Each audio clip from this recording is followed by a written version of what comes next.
Ndabaramukije abandi ndabahaye mwiriwe bivanye n'aho muherereye n'iteka n'umunezero ntangere byo gusubira kubana namwe mwe banywanyi mukurikira iyi mboneshakure yacu ari nayo yanyu Shiramatsiko TV. Ni imboneshakure imwe rudende idushikiriza inkuru n'ibiganiro utaronka ahandi. Uyu ni umwanya w'amakuru agezweko ari kuvugwa ngaha mu gihugu c'u Burundi, aho ino mboneshakure yacu ari nayo yanyu Shiramatsiko TV ibategurira amakuru ahambaye cyane aba ari kuvugwa mu bisata bitandukanye, aho twibanda cyane cyane ku makuru aba ari kuvugwa ku gateka kazina muntu, aba ari kuvugwa mu butungane, aba ari kuvugwa mu cibano, aba ari kuvugwa ku mbuga ngurukana bumenyi, aba ari kuvugwa muri politike ndetse n'andi yose mutamenye mwaranyegejwe turatohoza amaze tukabashikiriza ido nido. Tubazaniye amakuru ahambaye cyane kandi ateye ubwoba arabana n'umutekano ngaha mu gihugu cy'u Burundi, aho abamenyesha amakuru batangiye kuburirwa irengero nyuma yaho hatangarijwe inkuru ijanye n'imipanga yinjijwe mu gihugu na CNDD-FDD.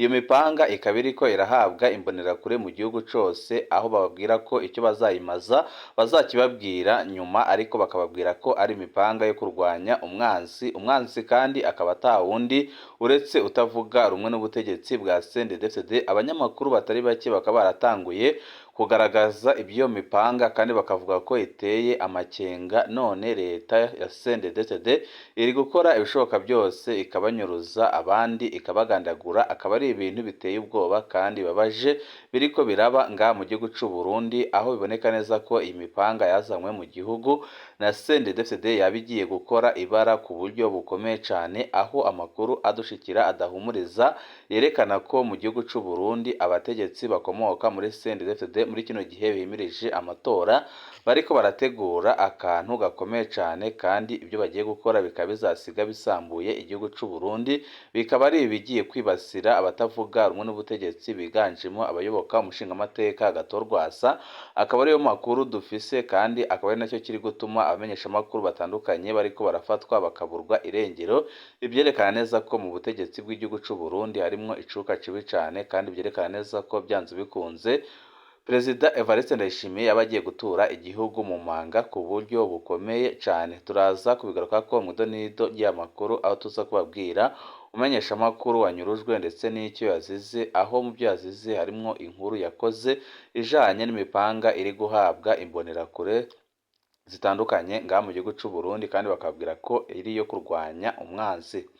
Turaza no kubabwira ku makuru ahambaye cyane duhejeje kuronka arabana n'ibiriko biraba hagati y'u Burundi n'u Rwanda, nyuma yaho Perezida Evariste Ndayishimiye yikuye mu biganiro bikomeye cyane, nyuma yuko amenye imigambi ihambaye cyane yari ifiswe na Godefroid Niyombare. Murazi ko mu biganiro bitandukanye twagiye tubashikiriza kuri no mboneshakure, twagiye tubabwira ingene Perezida Evariste Ndayishimiye yahamagaye ku telefoni umukuru w'igihugu cy'u Rwanda General Major Paul Kagame, akamusaba ko yamuhuza na Godefroid Niyombare wagerageje gutembagaza ubutegetsi mu mwaka wa 2015. Ibyo Perezida w'u Rwanda yarabikoze nk'uko nawe ubwe yabyivugiye, avuga ko yahuje Perezida w'igihugu c'u Burundi ndetse na Niyombare. Avuga ko habanje intumwa zitandukanye ziza kuganira na Niyombare, ariko izo ntumwa Niyombare akagenda azereka imigambi ihambaye cyane kandi yo guteza imbere igihugu afitiye igihugu, ariko bikarangira Perezida Evariste Ndayishimiye bitamunejeje, kuko yabonye neza ko Niyombare agishika mu gihugu c'u Burundi agakora ibyo yari ariko ariyumvira, byanze bikunze abarundi bose bazahita bamujya inyuma, bigatuma batakariza icyizere Perezida Evariste Ndayishimiye. Akaba ariyo mpamvu yahise ahagarika byihuse imigenderanire yari afitanye n'u Rwanda, kandi agahita ahagarika ibiganiro ariko aragirana na Godefroid Niyombare mu gihe byari bigeze ku musozo. Godefroid Niyombare n'ikibanza azashikiramo cyaramaze gutunganywa, byose nyine biriko birakorwa n'abategetsi bakomeye cyane ngaha mu gihugu c'u Burundi, bashakaga ko u Burundi bwongera kuba igihugu ca bose, mu gihe boneka neza ko ubu ngubu Uburundi ari ubw'abantu bake abandi bagakwiye kuba bari gukorera igihugu c'u Burundi bakaba bitwa abansi b'igihugu harimo na Godefroid Niyombare kandi we akaba afise projet ndende yo guteza igihugu imbere akaba ariyo mpamvu Perezida Evariste Ndayishimiye yagize ubwoba nabyo nyine turaza kubigarukako mu idonido ry'amakuru aho muza kumenya byinshi ndetse n'icyahise gihagarika byanze bikunze umubano uri hagati y'u Rwanda n'u Burundi murazi ko umaze igihe waratosekaye biturutse ku majambo ateye isoni ndetse no kugara imipaka byakozwe na Perezida Evariste Ndayishimiye byose nyine mugiye kubikurikira kuri uno muyoboro wa YouTube Shiramatsiko TV ico ubusabwa nta kindi niba ukunda amakuru n'ibiganiro tudahwema gucisha kuri uno mboneshakure imwe rudende dushikiriza inkuru n'ibiganiro utaronka ahandi Pyonda kuri sabone canke subscribe kugira ngo ko dushizeho amakuru n'ibiganiro bene nk'ibi ujye uba uwa mbere mu gushikirwa nabyo. Ngozi umenyesha amakuru Sandara Muhoza ariko arazira iki? Amakuru dufise ariko arazira imipanga yinjijwe mu gihugu kuko yakoze amatohoza ahambaye cyane kandi yerekana ko iyo mipanga yaba ari igiye gukora ibara mu batavuga rumwe n'ubutegetsi nk'uko musanzwe mubizi ko iyo amatora yimirije kugera CNDD-FDD ikora igishoboka cyose ikagandagura abatavuga rumwe nayo kugira ngo itere ubwoba abarundi amaze bazayitonde inyuma mu gihe babona neza ko atanico yigeze ibafasha kuko abarundi batari bake baravuga ko atamurundi uzongera kujya inyuma ya CNDD-FDD bivanye n'ubuzima buzimbye kandi bubi bariko barabamo kandi byose biturutse ku butegetsi bwa Perezida Evariste Ndayishimiye ndetse n'abamubanjirije. Ngozi kwa gatandatu igenekerezo rya 13 ukwezi kwa gatatu 2024 hafi isaha 7 z'umurango umenyesha amakuru Sandara Muhoza yarahamagawe kuri telefone n'umugwizatunga azwi cyane Ingozi ku izina rya Posheni Suware wese Ingozi ni igihangange ca Ngozi. Ku ntwaro ya Perezida Nkurunziza Posheni yari Somambiki yari ajejwe umurwi Messenger FC wa Nkurunziza yakorana n'inzego zose zari zijejwe umutekano n'iperereza rya Nkurunziza no mu butegetsi bwa Perezida Ndayishimiye. Posheni arakomeye cyane igihe cyose aba araye Ingozi Ndayishimiye atuma ko Posheni bakagorobereza hamwe bagasangira icupa. Zimwe mu ngingo zikomeye zifatwa Ingozi Posheni azigiramwo uruhara rukomeye cyane. Aho niho havuye nk'ikurwa rya Buramatari Emmanuel Ntaconsanze. Sandara Muhoza nawe ni umumenyeshamakuru yakoreye radiyo Bonesha FM kuva isubiriye kwemererwa. Ingozi yakoreye radiyo Ntumbero FM anakorera ikinyamakuru Ranova. Nuko Sandara Muhoza ahamagawe na Posheni avuga ko afise inkuru ashaka kumuha, inkuru ijanye n'amavoka. Sandara arakebwa ati kubera iki mu bandi bamenyeshamakuru bose Posheni yahisemo jewe. Sandara arahanuza abatari bake anaho yari yumva ubwoba ahitamwo kwitaba Posheni. Sandara ntiyasubiriye kuboneka kugeza ubu ngubu. Telefoni ziwe ntizisubiye kwitabwa kandi biraboneka neza ko harimo ikibazo gikomeye cyane. Umugoroba urageze atagakuru ka Sandara hafi isaha imwe y'ijoro ubutumwa buvuye muri telefone ya Sandara Muhoza buja ku mushingantahe wiwe. Ubutumwa bumenyesha ko ataza gutaha bamusaba kugaburira abana. Umugabo abajije iyo Sandara ari nta nyishu yagarutse. Kurondera Sandara. Abaryango ba Sandara Muhoza ntaco batakoze bamurondera aho kuwa gatandatu babajije Posheni ntiyahakananye ko yabonanye na Sandara ariko acamenyesha ko bamaranye akanya gato anatomora ko bavanye isaha 7:31. Inyishu itangaje cyane kugeza aho amenya n'umunota batandukaniyeko. Wamengo ni umuntu yari yiteguriye kare kuza kwiregura. Abaryango baragiye no mu busho bw'Ingozi barabura Sandara hose barashaka barabura. Bukeye ku munsi w'Imana Dimashi ku igenekerezo rya 14 Ndamukiza 2024 mu gatondo hari abashoboye gushikira umukuru w'iperereza Ingozi. Sandara Muhoza ntiyari mu gasho k'iperereza Ingozi. Umukuru w'iperereza mu ntara yavuze ko atana kimwe azi ku bijanye n'ibura rya Sandara. Hagati aho mu ijoro ryo kuwa gatandatu hari abagerageje kuvugisha abategetsi batandukanye bahambaye mu Burundi. Ntawuzi umutegetsi yoba yaragize ico akora. nibyo byatumye ku murango wo ku wa 14 Ndamukiza 2024 hahavuye haboneka amakuru yemeza ko Sandra Muhoza ari mu minwe y'iperereza. Sandra Muhoza mu iperereza. Umugoroba w'ejo haheze ku igenekerezo rya 14 Ndamukiza 2024 niho haza ubutumwa bushasha buvuye muri telefoni ya Sandra Muhoza buja ku mushingantahe wiwe. Ubutumwa bwavuga ko Sandra apfungiwe ku cyicaro gikuru cy'iperereza, bwanasaba ko mu muryango bamushira impuzu n'ibindi byankenerwa. Ku mugoroba w'ejo haheze radiyo Isanganiro yatangaje ko umumenyeshamakuru Sandra Muhoza ari mu minwe y'ubutungane. Isanganiro ntiyavuze ikibanza Sandra Muhoza apfungiwemwo canke umutegetsi yatanze iyo nkuru.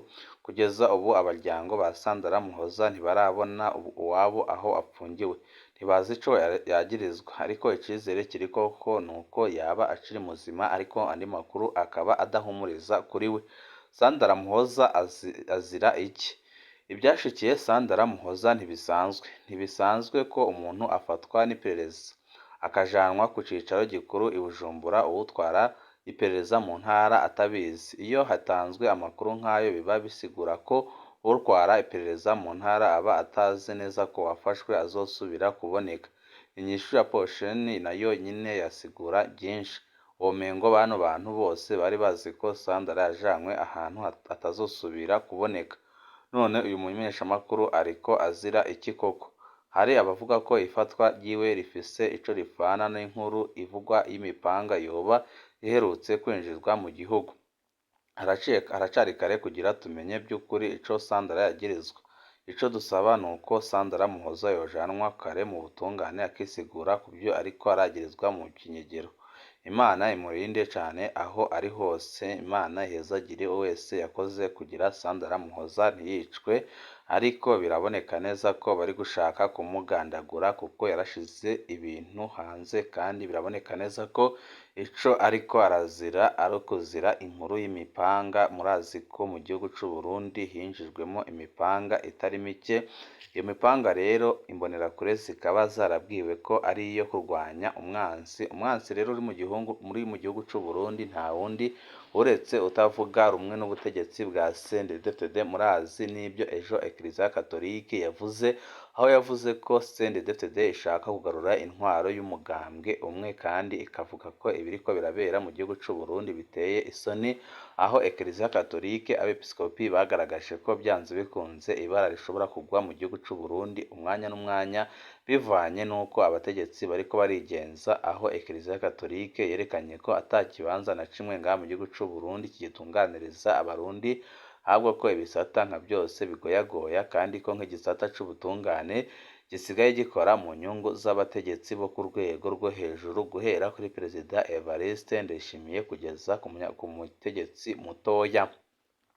Twari twababwiye ko tubabwira amakuru ahambaye cane kandi ateye ubwoba arabana n'ibyabaye kugira ngo Perezida Evariste Ndayishimiye ahite ahagarika byihuse umubano w'u Burundi n'u Rwanda. Imvo nta yindi nuko Perezida Evariste Ndayishimiye nk'uko umukuru w'igihugu c'u Rwanda yabyivugiye yamusabye ko yamuhuza na Godefroid Niyombare wagerageje gutembagaza ubutegetsi mu mwaka wa 2015. Icyo gihe Perezida w'u Rwanda Paul Kagame yarabikoze kandi abikora neza, aho Perezida Evariste Ndayishimiye yohereje intumwa mu Rwanda ubugira gatatu. Izo ntumwa zikaba ziko ziraganira bikomeye cyane na Godefroid Niyombare, aho Godefroid Niyombare yaberetse imigambi afisiye igihugu c'u Burundi kandi abereka ibyo agiye gukorera igihugu c'u Burundi, kandi benshi mu bo Perezida Ndayishimiye yari yohereje barabonaga ko ari ibintu byiza cyane, kandi bakabona neza ko noneho u Burundi bwabugiye gutera imbere, aho babonaga ko Niyombare byanze bikunze yakoze ibishoboka byose kugira ngo ashakire ineza igihugu ciwe, naho bucyo cyagumye kimwita umwansi w'igihugu, kuko yaberetse amaproje menshi afisiye igihugu, abereka abafatanyabikorwa bagiye gufatanya, abereka ibintu byinshi cyane, aho abo Ndayishimiye yatumye nyine babonaga ko ari ibintu byiza cyane kandi bishobora guteza imbere igihugu. Ariko icyatangaje mu nyuma nuko Perezida Evariste Ndayishimiye amaze guhabwa raporo y'ibiriko biraba ndetse naho ibintu bigeze, aho bari bamaze kumvikana ko Niyombare yabagiye gutahukanwa agashakirwa ikibanza ciza ngaha mu gisagara ca Bujumbura ahita ashikiramo ndetse akihitiramo abamucungera umutekano ndetse agahabwa n'amabanga akomeye cane mu gihugu kugira ngo abashe gushira mu ngiro iyo migambi yari afise. Ibyo byose Perezida Evariste Ndayishimiye amaze kubiraba akabyiyumvira avugana n'umukenyezi wiwe, niyo babonye ko ibintu bishobora kuba bibi cane, amaze Perezida Evariste Ndayishimiye afata telefoni yiwe ahamagara i Kigali mu Rwanda, ahamagara Godefroid Niyombare amubaza ibibazo bitandukanye, aho yamubajije ikigiye kumuzana mu gihugu. Niyombare nawe nk'uko ari umuntu udakunda akarenganyo kandi udakunda